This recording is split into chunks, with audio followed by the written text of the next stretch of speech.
Okay, we've covered a lot of information so far, and hopefully by now you have a clearer understanding of what CommonCare is, the problems we're trying to solve, and how we can help employers and their employees. But it's a lot of information to retain, and you wouldn't want to or need to share all of it when you're pitching a business. So let's go ahead and walk back through some of the points we've covered and pull out the key takeaways and the main selling points that you would want to hit on as you're talking about this with business owners or the other decision makers that you'll be pitching. In this video, we're going to be talking about the main selling points for someone who doesn't already offer a group health plan, and then we'll do a separate video on main selling points for someone who already is offering something. First up is the idea of how would you like to finally be able to say that you do, in fact, sponsor a group health plan. Remember, businesses in this category have less than 50 employees and are not mandated to offer anything per ACA guidelines.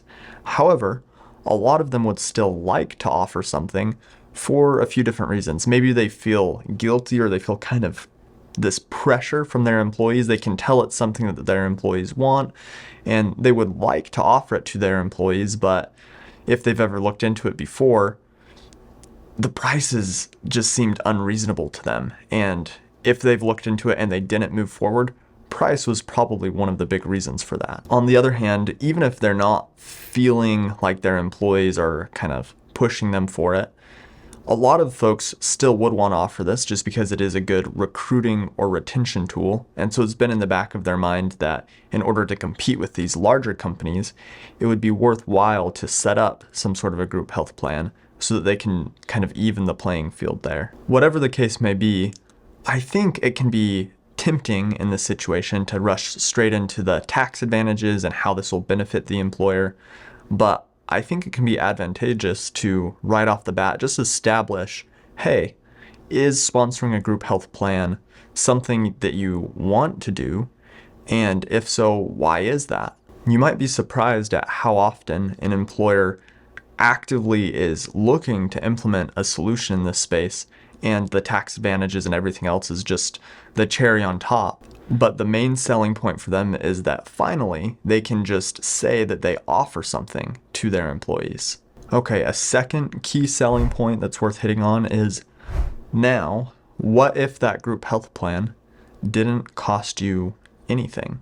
As we just mentioned, if employers have wanted to do this before and they have looked into it already and they didn't implement anything, chances are price was one of the things that was holding them back. Now imagine pitching an employer that already wants to implement a group health plan and price was the only thing holding them back.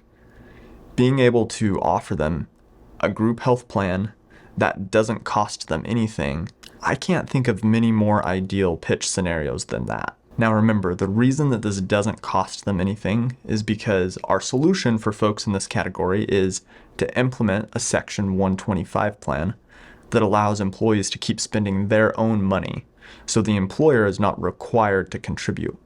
We'll give away the Section 125 plan designs for free on our website. Implementing them can be a little bit tricky, and if employers want help with that, we have an intelligent admin product that they can purchase for a few dollars per employee per month. Now, with that being the case, how could we still say that this is free for them? Even if it is just a few dollars per employee per month, it's no longer free, right? Well, remember that the employer actually doesn't even have to pay the CommonCare fee.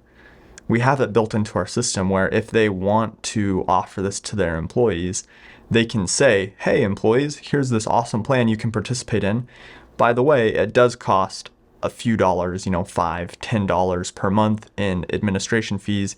If you want to participate, it comes out of your paycheck. Now, a lot of employers won't actually do that because it is just so cheap for them to cover it. And also the tax advantages that they get from implementing this far more than outweigh the cost of participating. So whether they make their employees pay for it or they pay for it or a hybrid, either way, they'll still be coming out ahead, and implementing the solution will be at least free or more than free for them. Now, a third selling point would be, what if that group health plan that was free for you to implement saved your employees 25% on their healthcare expenses. A lot of employers, after hearing that they can implement a group health plan for free, will naturally have the question, okay, well, what does this group health plan really do? Anything that's free can't actually be that valuable, can it? But we can easily address that question like this. Since you don't currently offer a group health plan, your employees are responsible for figuring out their healthcare expenses on their own. Either they're paying their own health insurance premiums or they're just paying out of pocket for their medical expenses. Either way, they're paying for medical expenses with post-tax dollars. But there's no reason for that, because there are incredible tax advantages written into the tax code for employers who allow their employees to get their health care through them. And since you have less than 50 employees, you don't even have to contribute anything to the care, and you and they still get the tax advantages. What this looks like for the employees is any money that they choose to route through this employer plan to pay for their health insurance premiums or out-of-pocket expenses get to skip past both payroll tax and income tax, resulting in roughly a 25% savings for them depending on their tax bracket. And that leads directly into the fourth selling point, which is, now, what if this group health plan also helped you, the employer, save roughly an additional $1,000 per year per employee? And as we've gone over before, the reasoning behind this is while the employee gets to skip the payroll tax and the income tax on any funds routed through this employer-sponsored plan, the employer also gets to skip their end of the payroll tax, which is 7.65%, which, depending on how much the employees spend on healthcare, will result in roughly $1,000 per year in tax savings for the employer for each one of their employees that choose to participate. Again, I think a lot of people will feel inclined to jump straight to this part of the pitch, and maybe for some employers that will be most effective, but for a lot of employers, they actually wouldn't even need to know about the tax savings that they're getting in order to decide to implement this.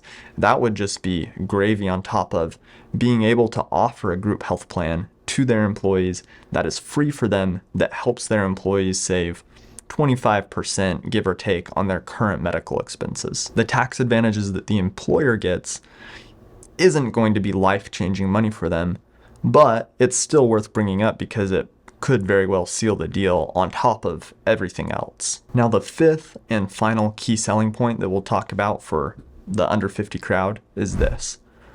What if offering a simple introductory group health plan like this also helped you start building a history of valuable claims data that would give you a sort of medical credit score, so to speak, that in the future would help you get much better rates on health benefits that you may choose to implement as you grow. And while these smaller businesses won't be able to realize the benefits of this solution right away, beginning to track the claims history of their employees is one of the best things they could do to set themselves up for success in the future. And it will be their ticket to participate in a lot of the more robust and comprehensive direct solutions that CommonCare rolls out in coming years. Now, obviously, there are a lot more than just 5 key selling points. There's a lot of different angles that you could approach this from, a lot of different ways to frame our solution. But as a summary, here are 5 key selling points that you'll want to have a pretty solid understanding of as you go in and start talking with businesses about this. First, would you like to finally be able to say that you offer a group health plan? Second, what if that group health plan didn't cost you anything? Third, what if that group health plan saved your employees 25% on their current medical expenses? Fourth, what if that group health plan also helped you save $1,000 per employee in payroll taxes? Fifth, what if offering an introductory group health plan like this also helped you start building a valuable history of claims data that would greatly increase your cost effectiveness of future health benefit solutions you may choose to implement down the road as you grow? I hope this summary has been helpful, and we'll go ahead and see you in the next video talking about the key selling points for groups that are a bit larger, that are already offering a group health plan.